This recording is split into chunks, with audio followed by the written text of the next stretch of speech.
Greetings. This is Law Scribe Media Radio. We are here today with Brother Abdul Karim. He is the president of the Ahmadiyya Jamaat in Chicago East. He's a well-traveled researcher. He's spent a lot of time learning about religions, and he has a very compelling story that I'd like to have everyone gain something from and have him share today. So welcome to the podcast, Brother Karim. How you doing today? I'm doing very good. Okay, good.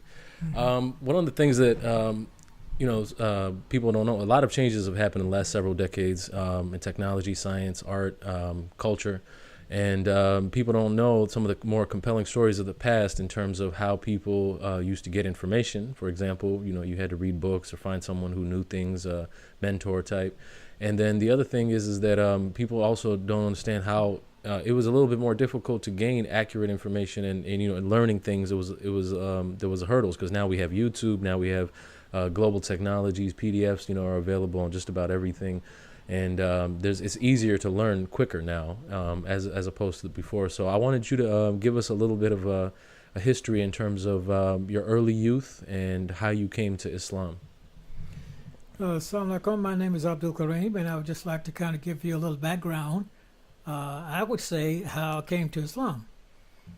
Now, I was actually born in Mississippi. And growing up in Mississippi, my family was sharecroppers.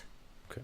So the thing of it is that as we began to grow up, and one day we was on this particular farm, and my sister said to me, that everything that you do in this world, you're going to have to give an account of it. And to show you exactly what my mind was at that period of my life, I began to cut when I cut my fingernails. I used to put my fingernails up on a border, so I would know where they were when I came back. So I would be able to identify them. To show you exactly, the type frame of mind I was in.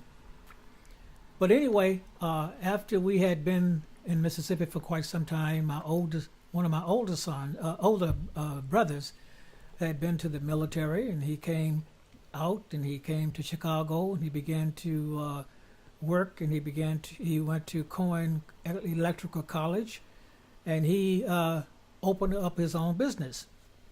So he kept urging us, you should, leave there, come here, you have a better life here, so if you want to do this, otherwise I'll make sure that this happens. And it's a strange thing the way we left Mississippi. Now, my story of leaving Mississippi is probably similar to most people of that time when they also left Mississippi. We left during the summer, and the thing of it is that we had a contract to do a crop save with the plantation owner, and around June, that's when this is a period what we call layback crop time. That means that the crop, have grown up to the point now whereby we have to wait until the bolls on the cotton stalk opens, and then we're able to pick the cotton. So it was an ideal time for us to leave. So now my father, being, Mississippian, had friends around, and what they would do on Saturday nights, usually even Saturday afternoons, if there was nothing to do, they would go up in this little town, and they would, talk about things, and they would drink and carry on, So the whole thing of it is that that particular Saturday we had decided to leave. So my father, like the rest of the people, would also do the same thing, but that Saturday he didn't go up there because we was waiting for the person that was going to move our furniture from our house down to my cousin's house, and then we was going to leave from there going to Memphis, Tennessee. So one of the plantation owners, his friend, came out to the house and said to my father, he said, the guy's name, they call him Blue. So Blue have gotten drunk, and he said, you're going to leave, he's going to leave. In other words, he said, if you're going to leave, you better leave today or tonight. So little did he know that we had made preparation, for our furniture to be picked up as soon as the sun set. And sure enough, it was around 2 o'clock in the afternoon when he came out, And you can imagine from 2 o'clock up until 8 o'clock at night, we were just more or less kind of on a pins and needles, hoping that, it didn't get back to the plantation owner, so we would be able to, start our journey. So as soon as the sun set, we saw the truck coming. So the truck came, picked up our stuff, and whisked us from the through the back roads to the place where we had to take our furniture. Now, where we had to take our furniture, we had to take this highway. They call it 61 Highway. It's very well known in the Delta in Mississippi, that we had to come right past, not exactly past the house, but otherwise in the same direction that we had actually traveled, further south. So I would say by God's grace, we was able to come through the little town that we was associated with. And there's a little town in Mississippi they call Mount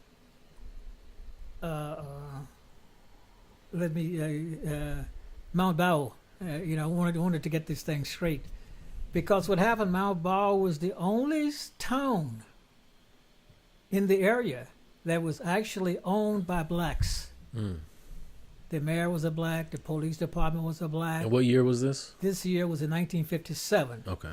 So the thing of it is that we came on through a little town they called Cleveland, Mississippi. And then the next town was Mount Bow. So we passed Mount Bow. And then we kept, moving on 61 Highway, going north on 61 Highway. And we got to Clarksdale, Mississippi, where I think this is where Morgan Freeman have a restaurant there now. Okay. And the thing of it is that, matter of fact, this is where most of the blues people came from, especially, matter of fact, Elvis Presley used to come and, and sing in the bars and things there, This is where they all cut their eye tooth there, and so forth, in music and entertaining. So when we pass Clarksdale, Mississippi, now we're in a different county. And we felt real kind of safe now, because we didn't feel that otherwise nobody had, warned the plantation owner, that we was leaving. And otherwise, if he had caught us, he would have stopped. We would have been stopped and brought back to the plantation, to complete our obligations. I see. So finally, we reached Memphis, Tennessee, where my oldest brother was there waiting for us, and my other brother that was going to bring us to Chicago, he didn't come all the way to Mississippi. He stopped there, so he could pick us up from that point, and we will be, headed to Chicago. So that took place. Okay. Now, I just want to give you the full story if you want it. In other words, what happened is that came to Chicago.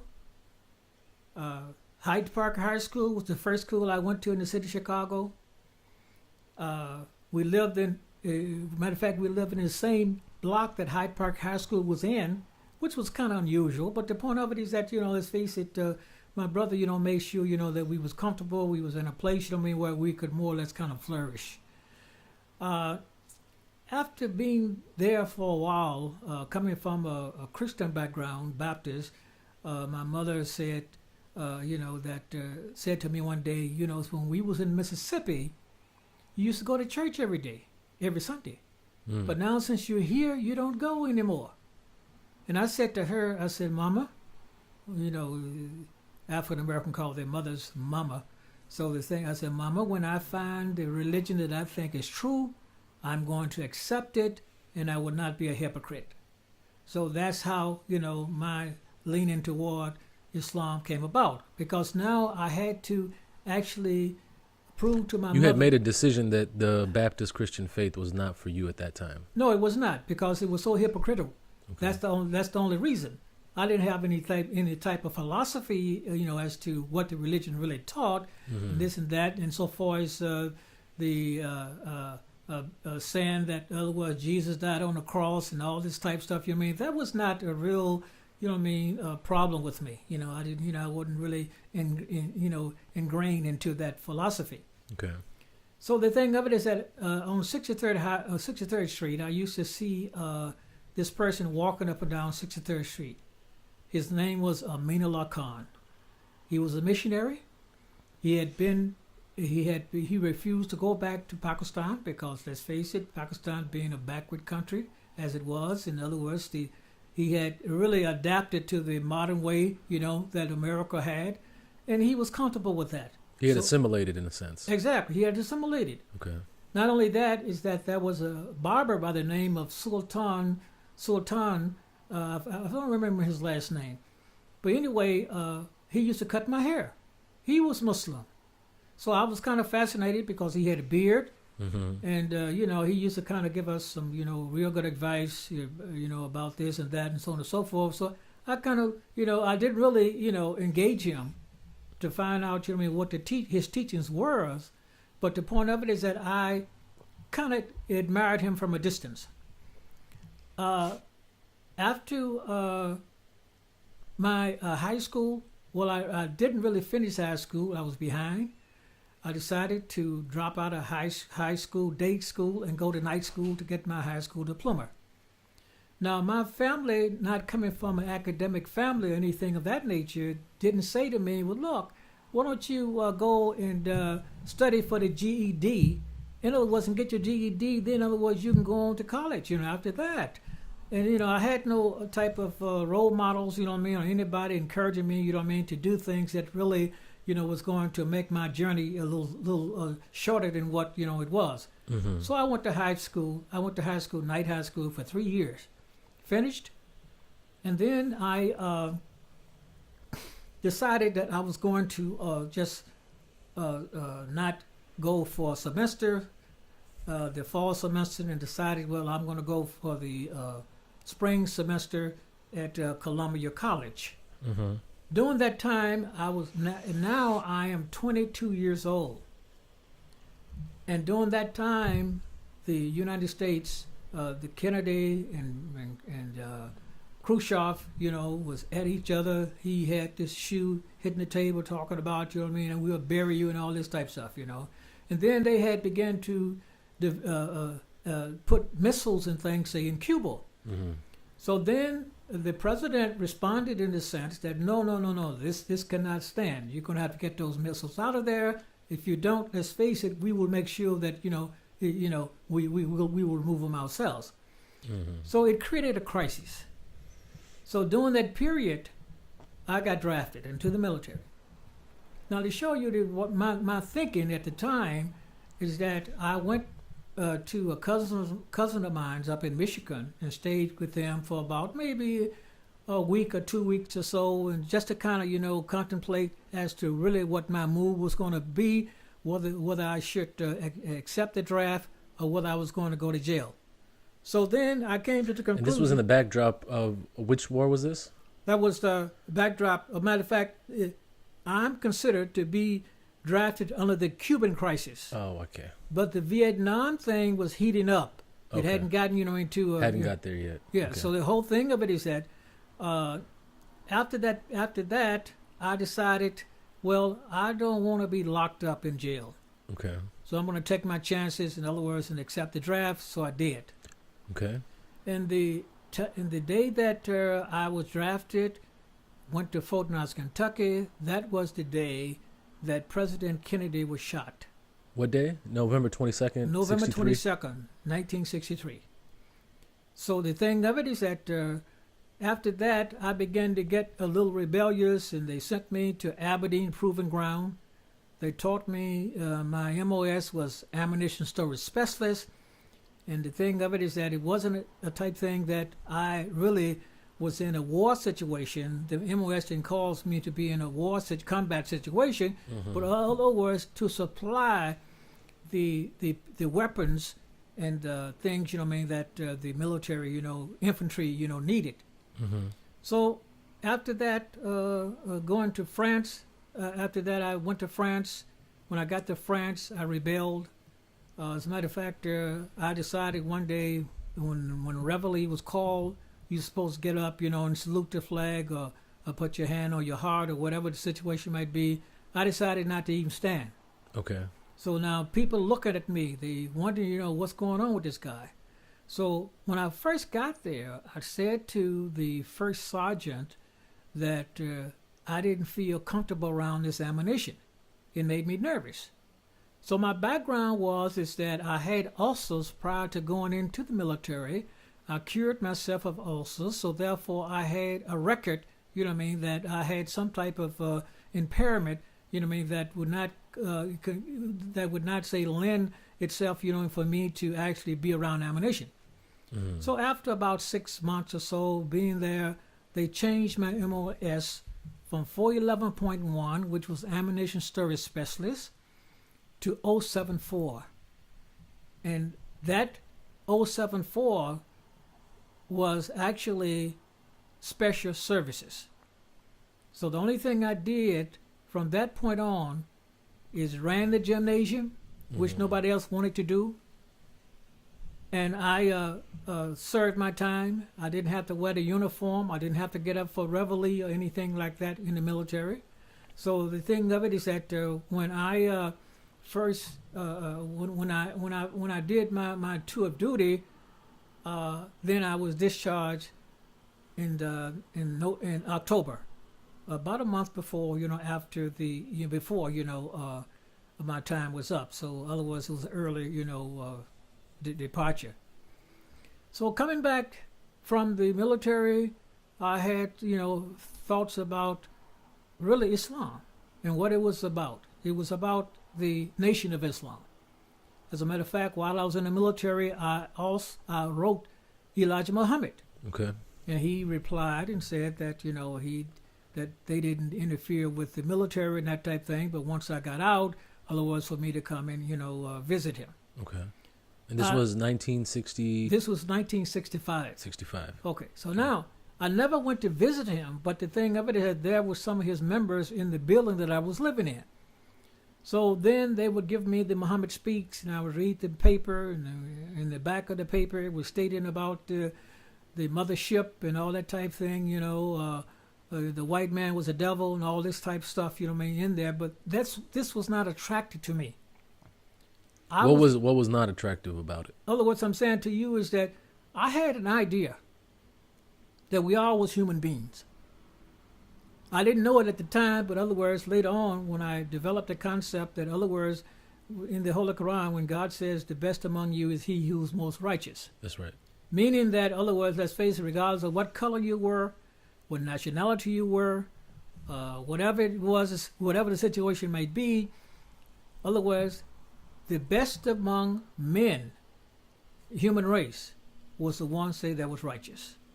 So then I began to just kind of look around, you know what I mean, for some place I could go. And by God's grace, in the building that I was in, we had a brother by the name of Sultan Latif. He had got fed up with the situation there in the building. Matter of fact, most of the guys that was in the building, I considered them to be leeches. Why? It's because I had always been the person that would work, in other words, and make my, you know, a life, you know what I mean, in a normal manner, whereby, you know, it should be. But they was not workers, you know, some of it was musicians, other was artists and poets and these type people. So I'm saying to you is that when I left and went to the military and came back, they had not moved from one place to another. Mm-hmm. So I considered them to be leeches. Okay. So my thing is that finally, so when Sultan fell on hard times, and he said to me one day, he said, you know, I have a place that I would like to move to, but I can't, you know, move there by myself. Would you consider moving? Oh, that was something I wanted to hear because I didn't know where I was going to go. So we rented the place together. Okay, good. And one day he said to me, he said, you know, how would you like to go to the mosque? Well, let's face it, you know, it was Allah, you know, saying to me, okay, here it is. So I said, yeah. So I went to the mosque that Sunday. And they gave the speeches, normally what they would do. Then after that, you know, they would go upstairs and pray, and then they would have dinner. Now, which mosque is this? That's the Sadiq Mosque at 45th in Wabash. 4448 South Wabash, Chicago. Right. So when the person went upstairs and began to call the azan, it's the type thing is that, you know, this is strange to me.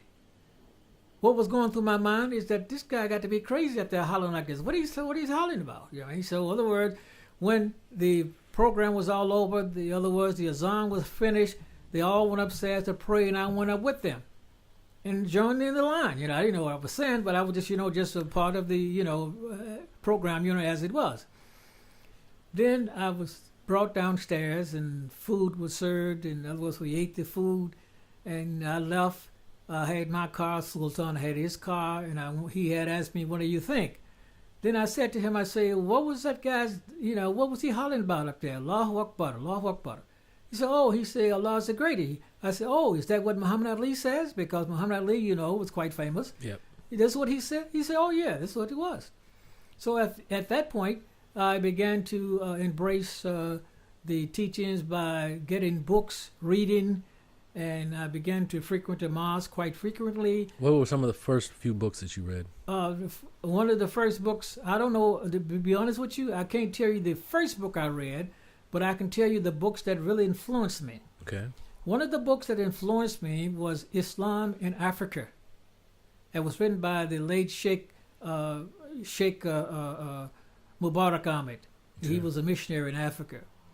And one thing that stuck out is that when Billy Graham went to Africa to propagate, he was invited for what they call a mubatala, that is a prayer duel, and he refused to accept it. My thing was that, boy, how can this great evangelist that's known all over the world... Who invited him to a mubahala? Mubarak, Sheikh Mubarak. So the one who wrote the book Islam in Africa, right? The one that influenced you, right? I was influenced by that particular thing. Okay. What I'm just saying to you is that let's let the viewers know what a mubahala is. Mubahala is like it's in the Holy Quran. And as a matter of fact, what it means is that the Holy Prophet Muhammad, may peace and blessings of God upon him, invited the people, the Christians from Niger, for a discussion.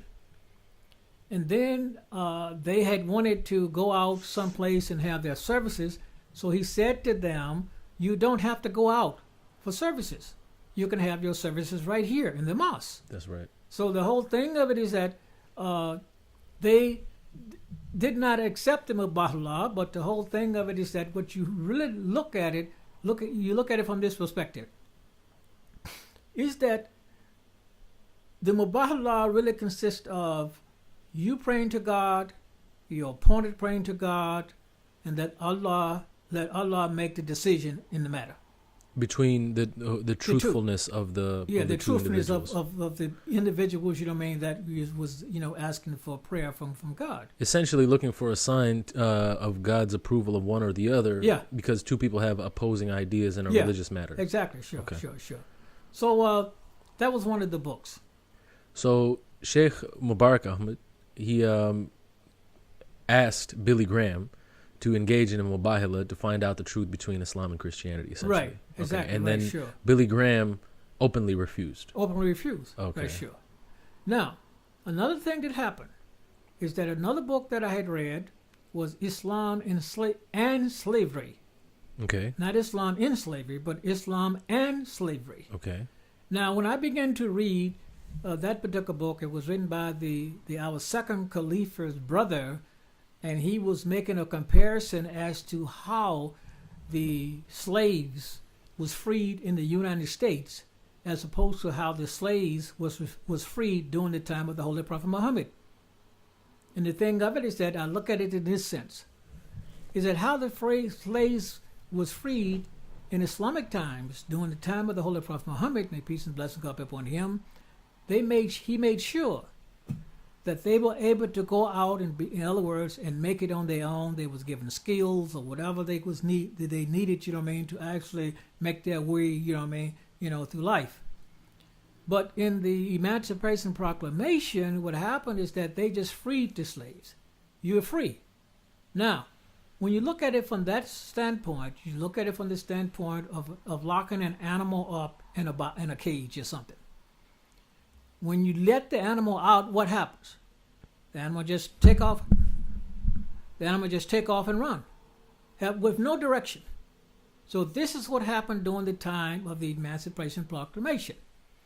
So that was really, it was mind blowing, for the simple reason all these little simple things that Islam offered in order to say that there could be equality among men.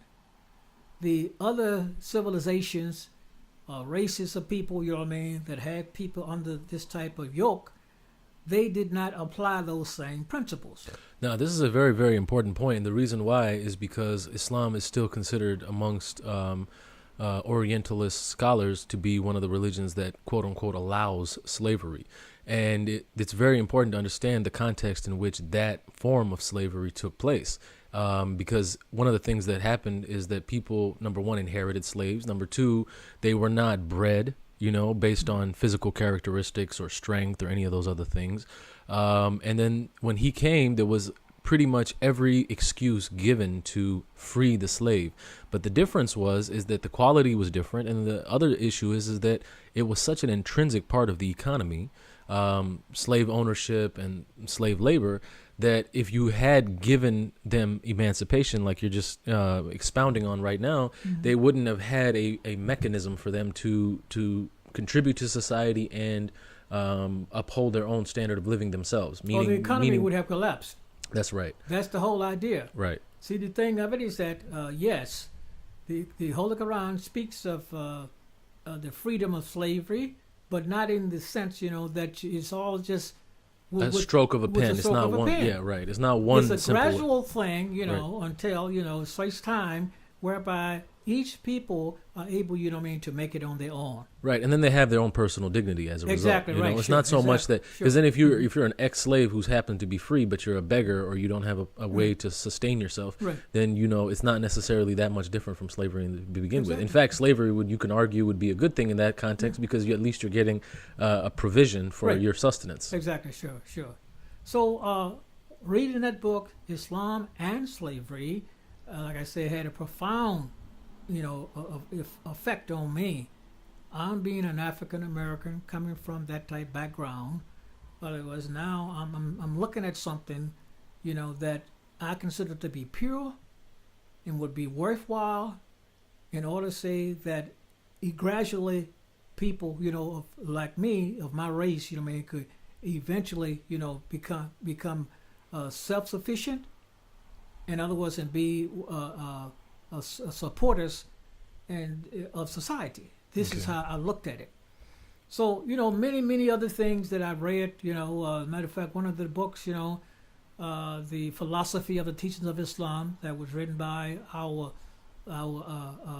founder of Ahmadiyya, I began to, read those books, that book, in other words, other books. I just became a reader.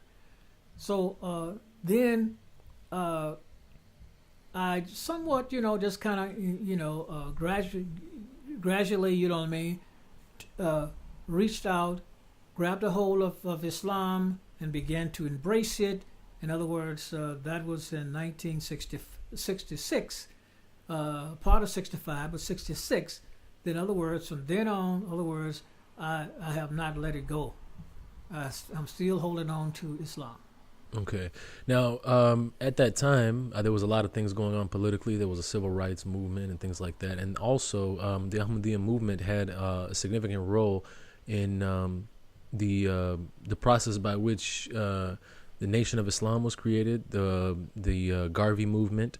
Noble Drew Ali had a movement about, he had a Circle 7 Quran.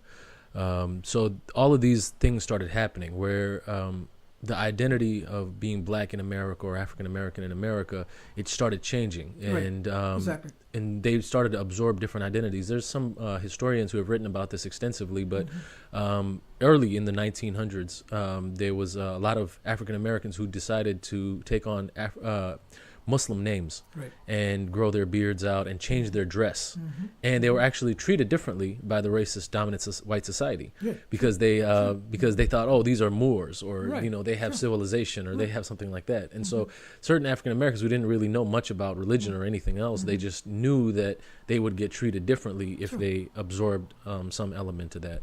So in that same time period, jazz music was very big. And there was some very prominent jazz musicians who started to either flirt with Islam or accept Islam. John Coltrane, among others, and his wife. No, I want to clear that. John Coltrane, his wife. His wife, John Coltrane never accepted Ahmadiyya or Islam. I don't know if he accepted Islam. Right. But Suleiman Saud, which is known as McCoy Tyner, Yeah. also was an Ahmadi Muslim. Yeah.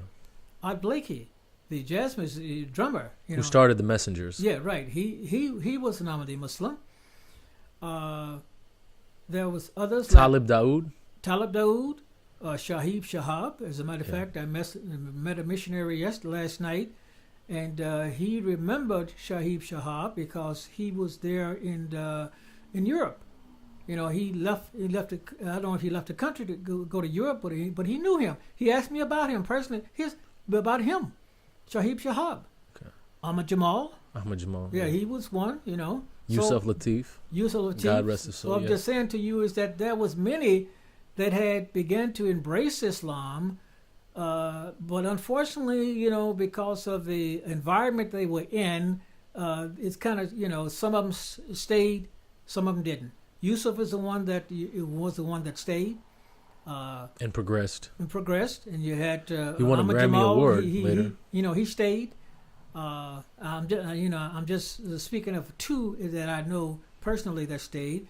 Dizzy Gillespie at least once was, you know, a Ahmadi Muslim. He also flirted with Baha'ism, I think. Exactly, right. Yeah. And also Dakota Staten. Yes. Which was the wife of Talib Daoud. Mm-hmm. So the whole thing of it is that, you know, I was right there during that time. I saw a lot of these musicians, you know, perform in person myself. So I'm just saying to you is that they had great influence in the sense that they was considered to be what they call at that time nonconformists. Mm-hmm. That was the whole deal. So I began to grow my beard.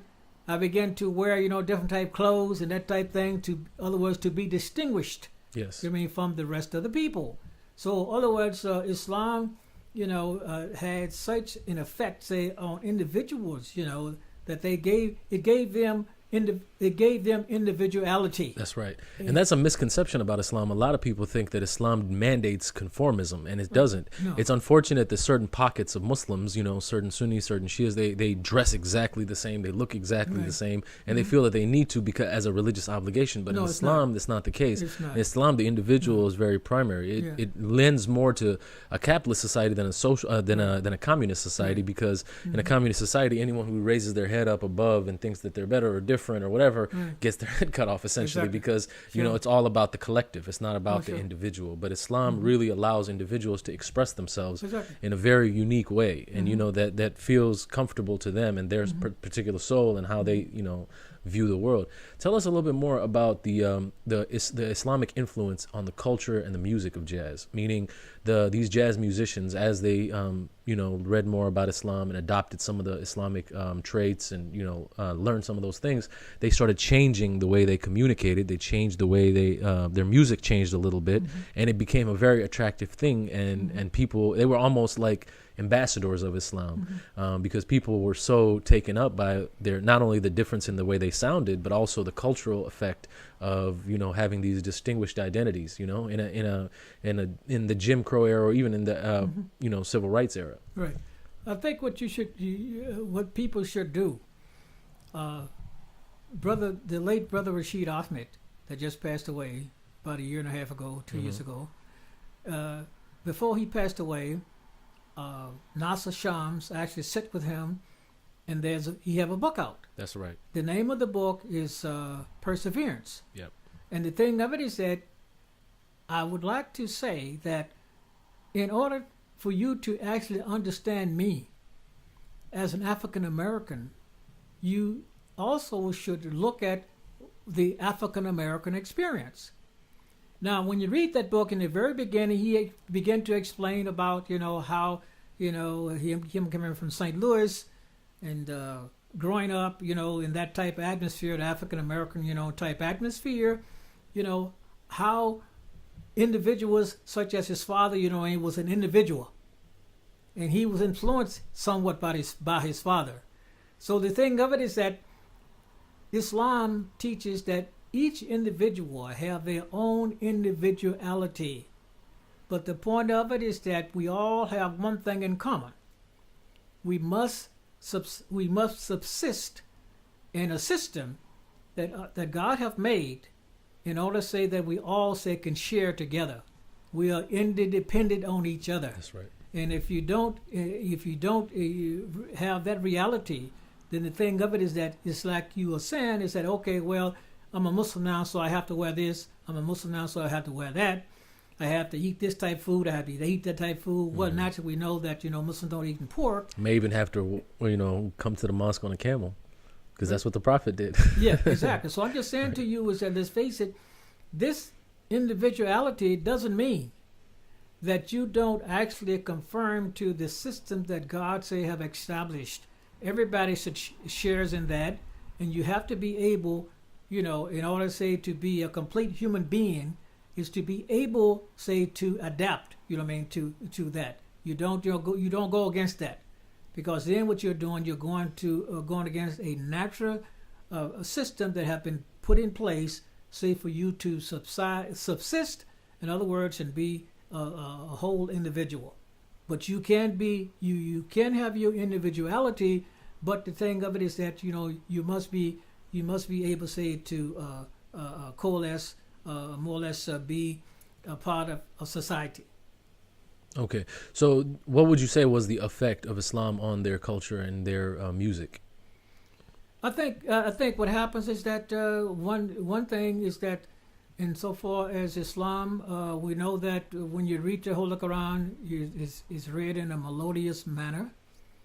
It's rhythmic. Yeah, right. And some of them, adapted it, not just because of that, but because of the words. Was so beautiful, and in other words, it's touched their hearts. One case in point is that the late Muhammad Sadiq. He was a well-known trombone player at the time, and when he accepted Islam, what he did, he looked back and was looking at some of the people that he grew up with, and he played music with. In other words, they had become, say, beggars on the street. So he said that he didn't want to be that. So what he did, he said, okay, in order, I can see myself one day in their shoes. So I'm going to give up all this music myself and accept Islam, and that way, I'll be able to save myself. So that's how it has affected, some of the musicians. And some of the musicians, they it was a short-lived thing with them. But the whole thing of it is that I think that once you accept Islam, and you're able, say, to instill all of the values that Islam offers, then, in other words, you don't really give that up. But, let's face it, man is weak, so otherwise sometimes he gravitates, to the things that he shouldn't. Okay. And then in this modern age, there's also an identity issue. A lot of people have understood that it seems like the West may be at war with Islam, even though, there's obviously a lot of nuance to that. And some of the youth, not only outside the United States, but even inside the United States, Muslim youth especially, kind of look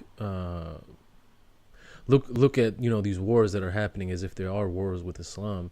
And obviously, the Muslim world needs to undergo a change because they have not absorbed a lot of the benefits of the modern world.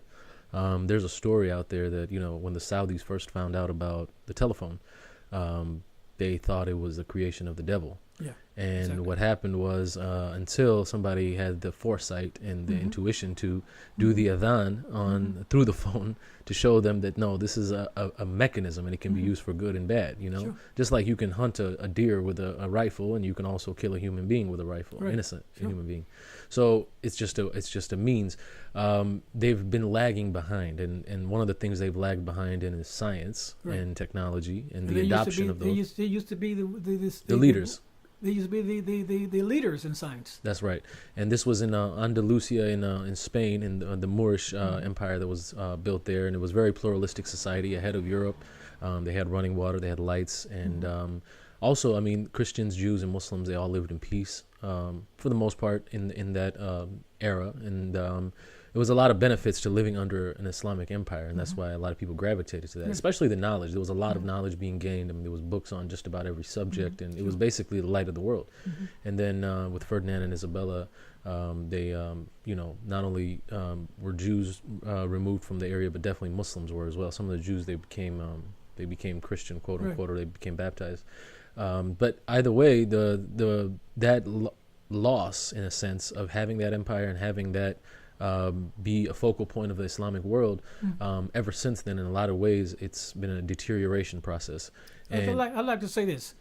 When you talk about Islam, you talk about the very beginning of religion, 6,000 years ago, with Prophet Adam. Men have actually progressed in many, many ways. You talk about the Bible, during the time of Prophet Adam was in a very, very elementary stage.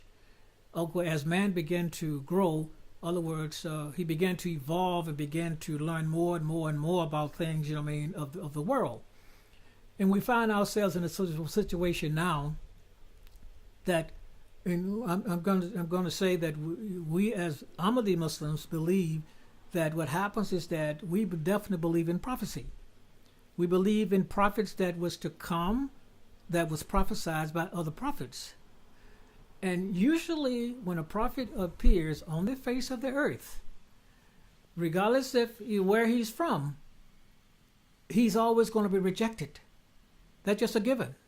Yeah, it says that in the Quran, that not only are they rejected, but they're also mocked. Yeah, they're mocked. So the thing of it is that when Islam came on the scene, man had evolved to the point whereby he was capable at that time of receiving one teachings that would be suitable, say, for all men. Why? Because man had evolved to that stage. So the thing here is that we as Ahmadi Muslim are the ones, say, that have accepted the one that had been prophesied to come. When you talk about Jesus, the Jews knew that he was going to come. The Romans knew that he was going to come. But the point of it is that when he came, there was only a few accepted him. So now, even today, the Jews have not accepted Jesus on the grounds that, in other words, he was not the one, say, that was to come for them. But the point of it is that when you talk about prophecy and you talk about prophecy being fulfilled, or in the interpretation of prophecy, you have to realize is that some things are metaphor, and other things, say, are actual as they are or should be. So they missed that. So the thing of it is that today we believe that the Holy Prophet Muhammad prophesied the coming of the Mahdi as the Jews was waiting for Jesus. The Muslims would be waiting, say, for the Mahdi to come.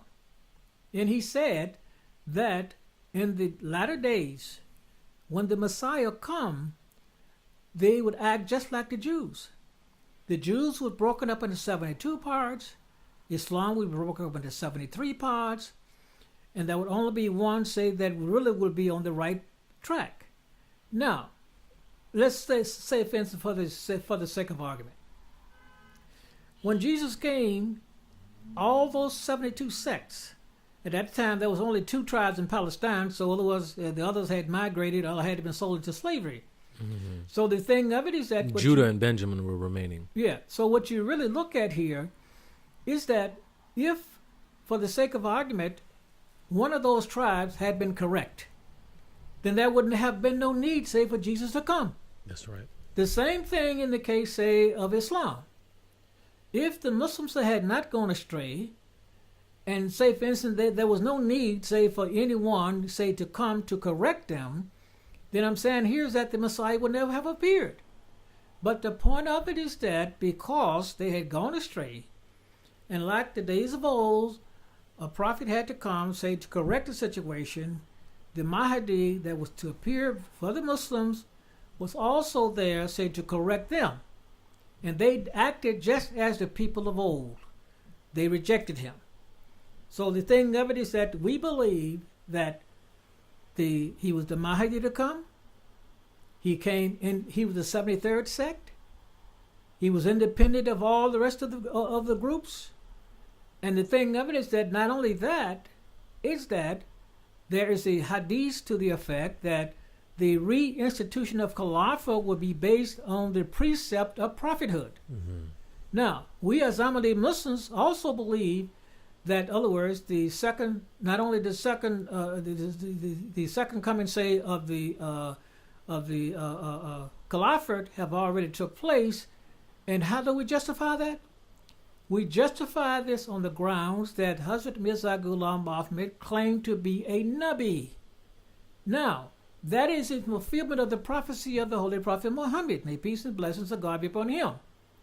Otherwise, we could not claim that the second coming of Caliphate, say, have taken place. So he will fulfill two purposes. One, to reinstate the pristine purity of Islam, and on the other hand, is to reinstate the institution of Caliphate. So this is what our beliefs are. This is where we stand. Anyone say that wants to discuss this issue with us, let's face it, we're here openly to discuss it intelligently. Either you can accept it or you can reject it. That's correct. And one of the differences between the Ahmadiyya Muslim view and the view of all the other sects, number one, people look at Sunnism and Shiaism as monolithic, meaning they think that there is just like one leader and it's one ideology and it hasn't changed, and essentially they are, they have the majority of the adherents of Islam, right, between these two different groups. But what you'll find upon scrutiny is that, like you said, this is the 73rd sect. So that means that between Shia and Sunni Islam, they're subdivided into subsects.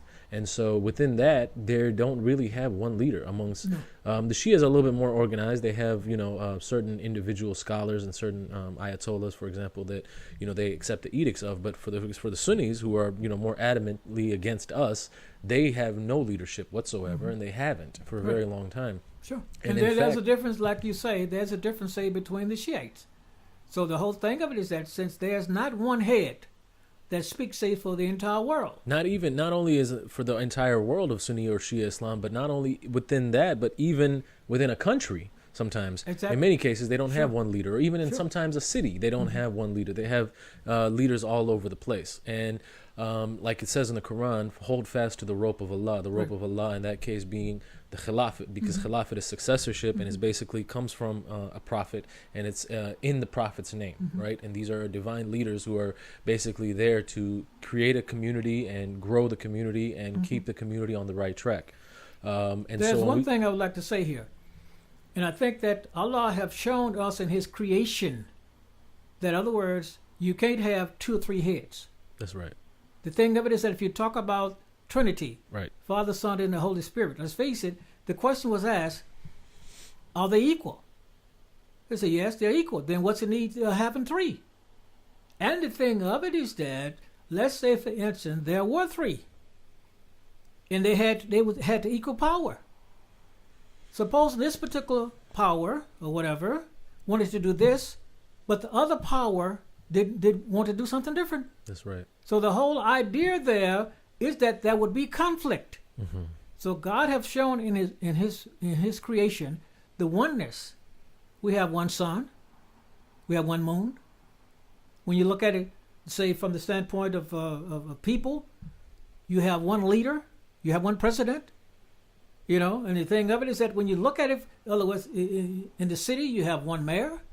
So the thing of it is that the oneness, this is how God have established His oneness. Is that, let's face it, there's no other being, say, that supports Him or have any interference, say, with His creation. That's right. Say, for seen or unseen. So if you look at it from that perspective, you have to agree that, let's face it, when we talk about the oneness of God, we are talking about that, let's face it, there's no other entity that shares, say, in his creation. So this is one thing that man should understand. Yeah, the oneness of God leads to the oneness of creation, which leads to the oneness of humanity, which leads to the oneness of Islam. And, that's why all these subdivisions are basically mechanisms by which we harm each other and divide and create conflict. Exactly. And so, like I was saying, because Ahmadiyya has that different kind of view, and we are globally united with one voice, and now we're on the fifth caliph, the fifth khalifa of the Ahmadiyya movement. We have had a history now of over 100 years of science and technological progress. And so, for example, one of the things we've done as a community is translate the Quran into over 70 languages, which has never been done by any other community before. No. They have not focused their energies on this, and this is a very Islamic task. You know, they always do say that the Ahmadiyya movement is supported by the British or by the Jews or by Israel or whoever, or by Freemasonry, but this key accomplishment is not something that those groups, based on what their ideology is, would want to promote, right? They would not want the Quran to be into so many different languages where its natural beauty would be revealed to so many different unique hearts all around the world who have different cultures and languages and etc. So that's one thing that we've done that is clearly an Islamic activity. The other thing we've done is, we've got charity set up. We've got a lot of humanitarian work that we do, schools, mosques, hospitals all around the world, especially in Latin America and Africa. But one of the key points, we brought up Islamic Spain. And I have a song with a friend of mine that's coming up soon that talks about this. But basically, after they basically put a ban on mosques, for 700 plus years, there was no mosque in Spain. Yeah. Once the ban was lifted, and this was, I believe, in the 70s or 80s, the ban was lifted, the Ahmadiyya movement was the first one to establish a new mosque in Spain. And they welcomed us. They welcomed us there. Yeah. Exactly, sure. Mm-hmm. And what's interesting is the fourth caliph of our community, Hazrat Mirza Tahir Ahmed, was there, and he had on one side, he had Professor Abdul Salam, who had won a Nobel Prize in nuclear physics, and on the other side, he had Muhammad Zafrullah Khan, who at the time had already held positions at the front of the UN and the World Bank and the International Court of Justice. Exactly. So the intellectual predominance of Islam, the seed of that was reestablished by the Ahmadiyya movement, who had already established intellectual domination within the Islamic world. Yeah. And these were two individuals that were recognized by the larger secular, largely atheistic world as accomplished individuals. Sure. So it was a very symbolic moment that we were not only the first ones to create a new mosque in Spain, but also that we already had the intellectual fervor and the desire to grow in that direction, and we already had established that.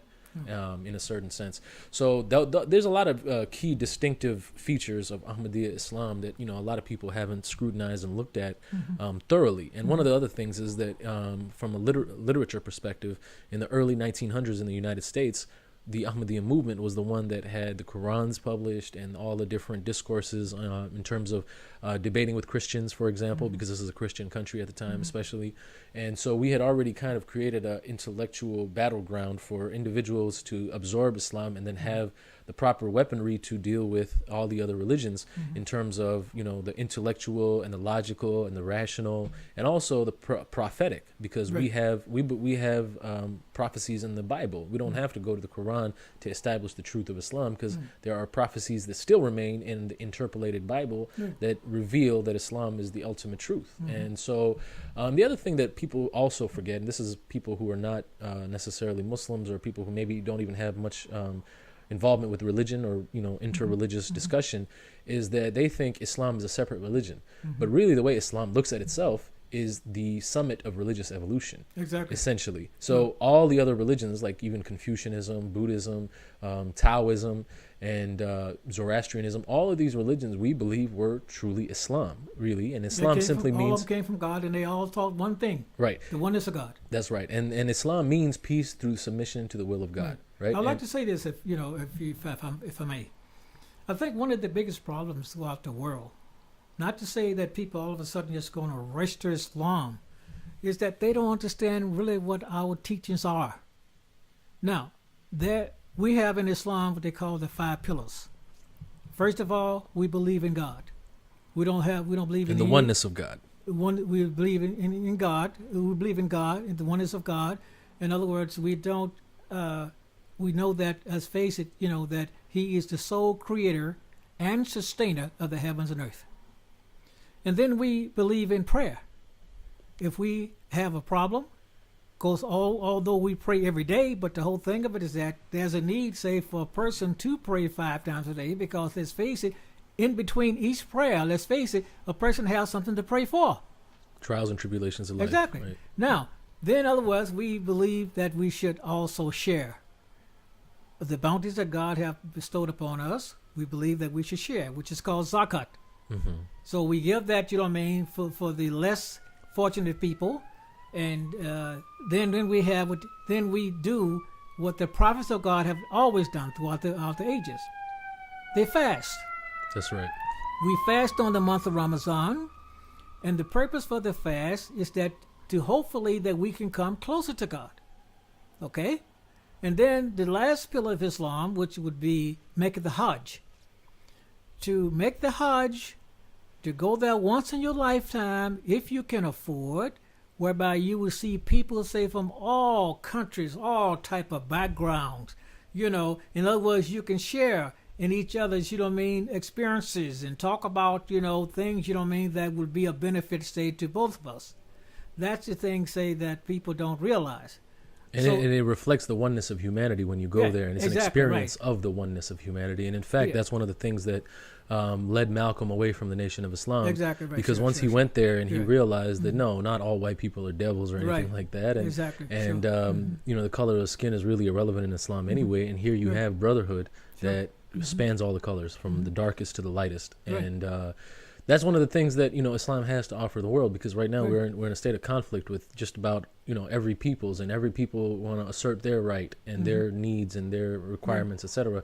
But what's happening is that those are all relativistic terms and situations, whereas Islam proposes a absolute justice, a universal justice, and encourages individual Muslims to seek at the very least justice. And if beyond that they're capable, then it seeks a kindness beyond justice, meaning giving without receiving and giving without expectation. And then if you're able to do that to strangers, then it's incumbent upon you to go to the next level, which is ita'id al-qurba, which means treat as if you are one another's brothers or sisters, like a very close-knit family.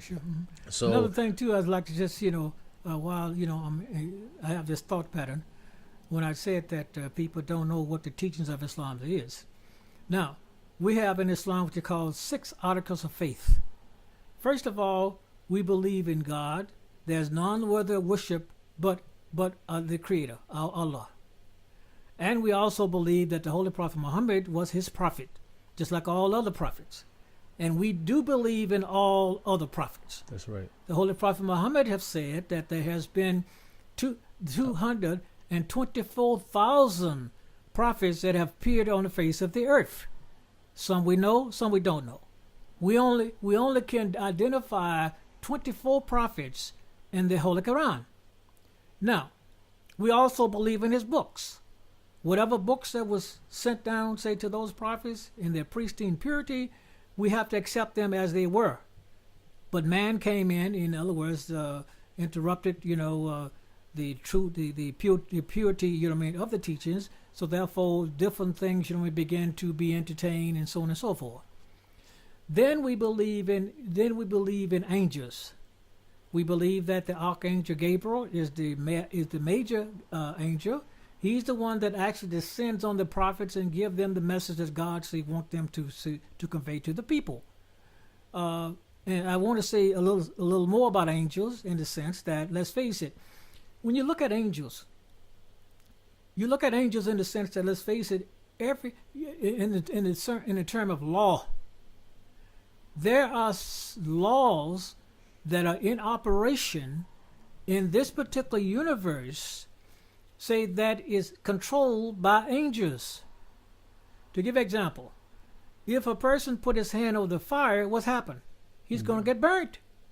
That's an angelic force, that, in other words, the consequence of him doing this particular act, he's going to get his hand burnt. Due to natural law. Okay, so I'm just saying to you that when you look at all of the other laws, everything have its own individual law. That's another thing that's very important, that Muslims, and especially within the Ahmadiyya movement, we don't believe that angels are some, fairies with wings that are flying around. Like that. No. Angel could be another word for the natural laws that God has created, exactly. that are in, operation in the universe. Okay, and then we believe in heaven and hell. We, as all other people that are religious nature, that believe in heaven, in other words, that we believe that it is left to the prerogative of God to determine when that day come, whether you're going to go to hell or you're going to go to heaven. Mm-hmm. We also believe, say, there is hell, but we do not believe that hell is eternal. Hell is a place whereby, when you look at it from the standpoint of a hospital. If you have an ailment, what you do? You go to the hospital to get cured, or to the doctor to get cured.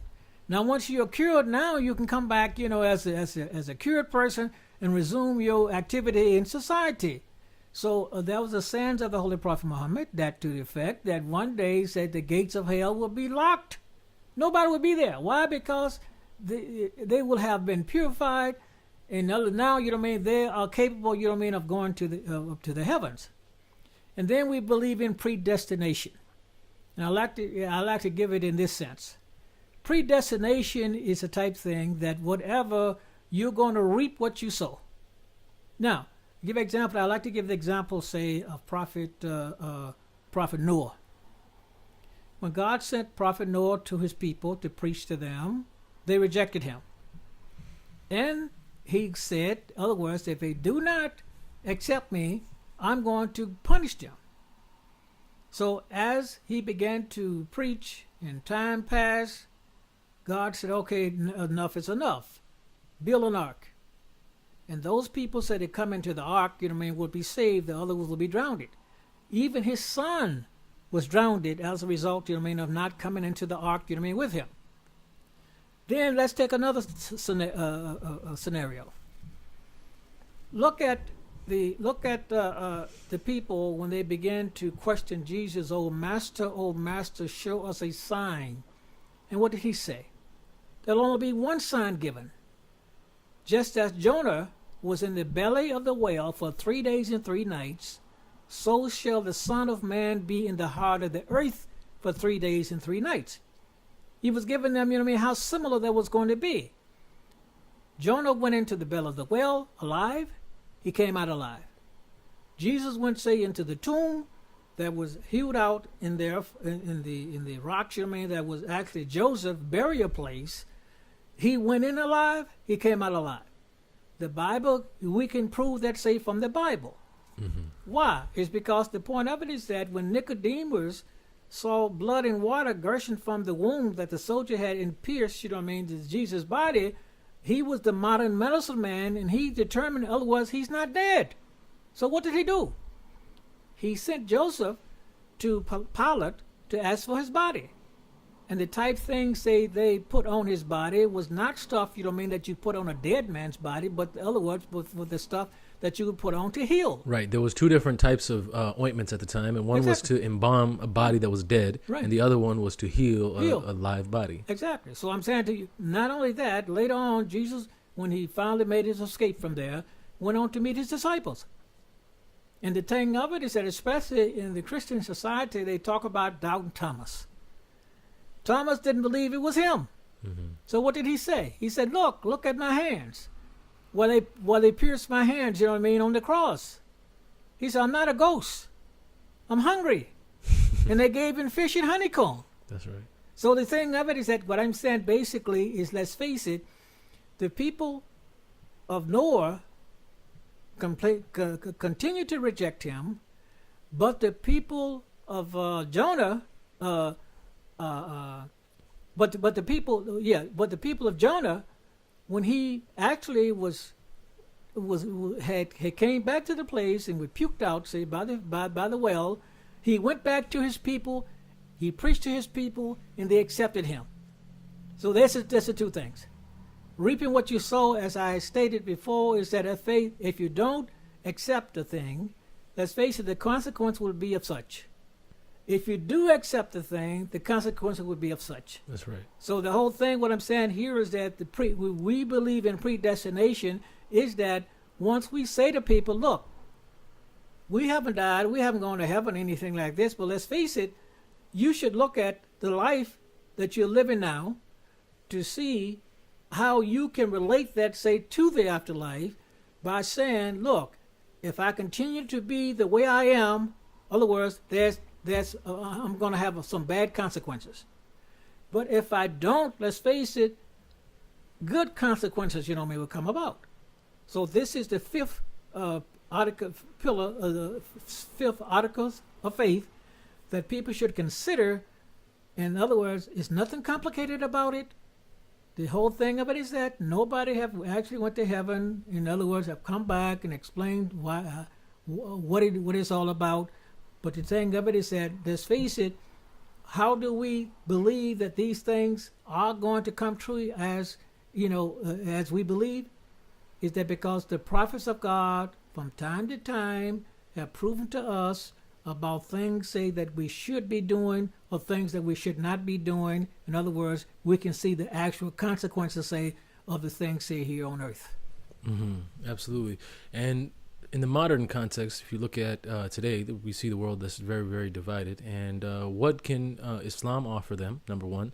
And number two, what does Ahmadiyya within Islam offer the diverse peoples of the world, their diverse interests, their to allow them to express all their individuality, but within a cohesive and spiritually enhancing form, so that whatever the activities that they're engaged with in their own personal lives and their own creative outlets and abilities can be utilized and benefit all, and they can also take credit for that, and just basically, how do we unite the human family? I mean, what does Islam offer? What does Ahmadiyya offer to bring all peoples under one banner, one roof? Our Khalifa says every day, on a daily basis, that the world is on the brink of destruction. And if man, say, doesn't have absolute justice, then let's face it, the only thing he have expected, his expectations, and so far as the outcome, is going to be total destruction. And we're headed in that direction.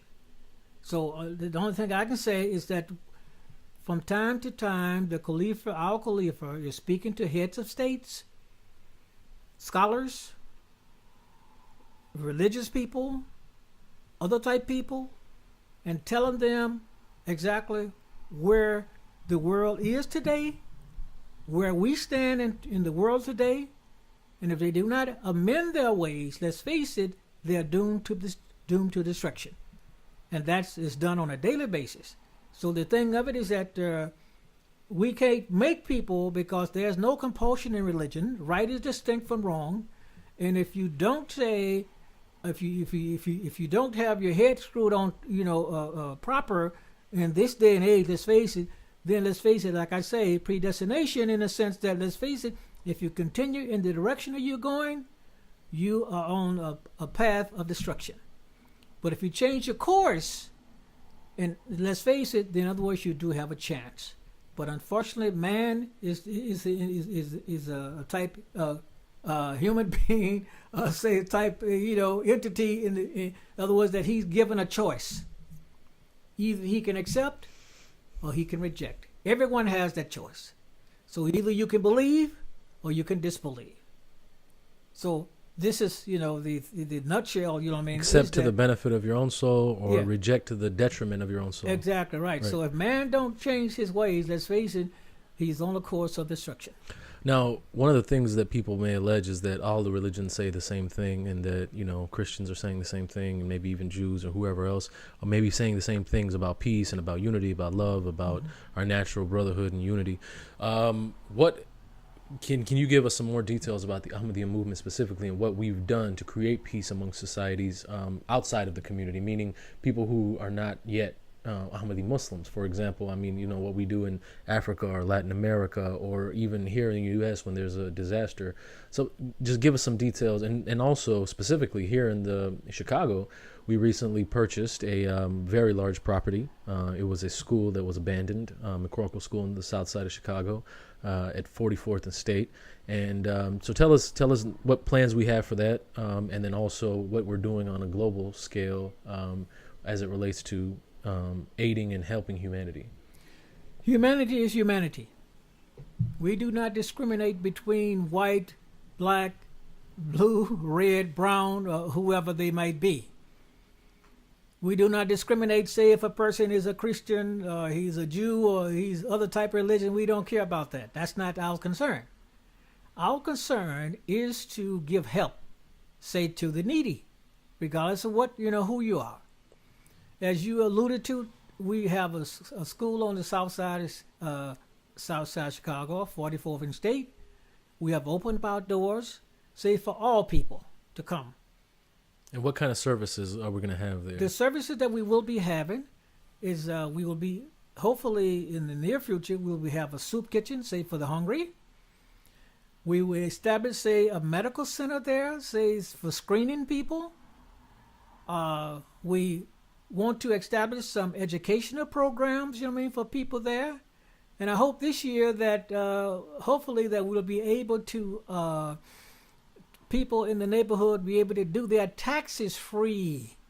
So I'm just saying to you is that we have expectations that whatever the need is, as long as it doesn't conflict, with the our teachings insofar as right or wrong, in other words, you're more than welcome to come. And we're going to have probably... And I just like to say, too, is that Humanity First. Humanity First would also be there. Now, whenever there's a disaster throughout the world, the United States and other words and abroad, we are there to serve people. As a matter of fact, when the floods came in Pakistan, the Humanity First was there. We were the first there. In many areas, they were the first. We were the first to be there, and we are Ahmadis. But yet, these are the people that are actually annihilating us in Pakistan. But yet, we said no. Yeah, they exterminate us on the basis that we are not Muslim and we're pretending to be Muslim. But we said no. We don't care whether you think we're Muslims or not. We have no concern about that. We are here to serve humanity. That's right. So this is what the Ahmadiyya Muslim world may have to offer throughout the world, and we are in 207 countries now. A prophecy to the extent that that is Ahmadiyya would be spread to the four corners of the earth. It has happened. This was a prophecy during the time of Hazrat Mirza Ghulam Ahmad, the founder of the Ahmadiyya Muslim community.